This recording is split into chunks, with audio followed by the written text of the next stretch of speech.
Hanya manusia yang memiliki dagu. Apa sih fungsi dagu?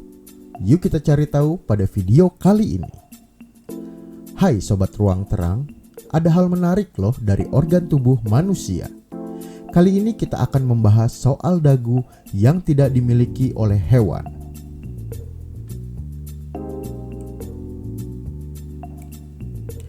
Coba teman-teman sentuh bagian wajah tepat di bawah bibir atau bagian bawah dari wajah kita.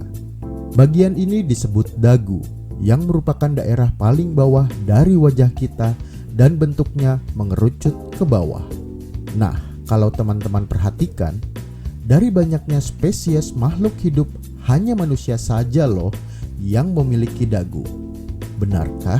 Bahkan primata yang selama ini disebut memiliki banyak kesamaan dengan manusia juga tidak memiliki dagu. Yuk kita cari tahu kenapa hanya manusia saja yang memiliki dagu dan bagaimana dagu pada manusia bisa terbentuk. Peneliti memiliki berbagai dugaan mengenai fungsi dagu. Jika dibandingkan dengan manusia modern lainnya, seperti manusia Neanderthal, Homo sapiens, atau manusia yang hidup saat ini, memiliki dagu yang lebih menonjol. Hal ini membuat peneliti jadi mengembangkan berbagai teori mengenai apa fungsi dari dagu yang dimiliki oleh manusia. Teori yang paling umum mengenai fungsi dagu adalah membantu kita mengatasi tekanan atau melawan tekanan yang dihasilkan saat kita melakukan gerakan mengunyah. Namun, dalam sebuah penelitian baru yang dilakukan oleh sekelompok antropolog dari University of Iowa, didapatkan hasil yang berbeda. Dalam penelitian itu, disimpulkan bahwa perkembangan dagu sepertinya tidak berhubungan dengan tekanan yang dihasilkan saat makan. Dagu manusia berhubungan dengan proses evolusi.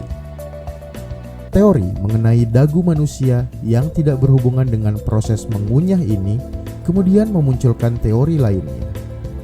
Peneliti mengungkapkan dagu yang dimiliki manusia kemungkinan besar berhubungan dengan proses evolusi yang terjadi. Secara keseluruhan, genus Homo yang mencakup manusia Neanderthal dan nenek moyang manusia lainnya mengalami evolusi dalam hal ukuran wajah yang semakin mengecil.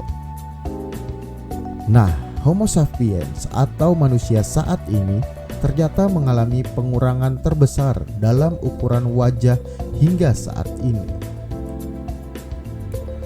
Pada manusia modern, rahang bawah merupakan bagian paling akhir yang berhenti tumbuh.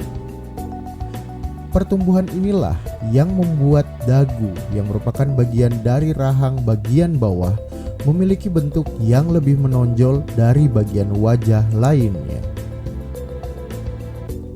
Pertumbuhan dagu yang lebih panjang dari nenek moyang manusia ini bisa dikatakan sebagai efek samping dari wajah yang semakin mengecil dari evolusi yang terjadi.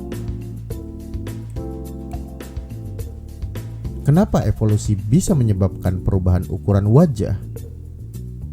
Dalam evolusi yang terjadi, ternyata tidak hanya mempengaruhi cara berjalan atau cara bertahan hidup pada manusia, tapi juga ukuran wajah. Namun, kenapa evolusi juga bisa mempengaruhi ukuran dan bentuk wajah manusia ya? Hal ini diperkirakan berhubungan dengan perubahan hormon manusia yang berhubungan dengan berkurangnya perilaku dan adanya peningkatan kerjasama pada saat proses evolusi. Nah, akibatnya bentuk wajah menjadi lebih lunak dan menyebabkan ukurannya menyusut. Perubahan ini juga berlaku untuk lubang hidung loh, di mana lubang hidung akan mengecil saat ukuran tubuh menyusut secara keseluruhan. Karena rongga hidung tidak perlu lagi menyediakan udara yang banyak.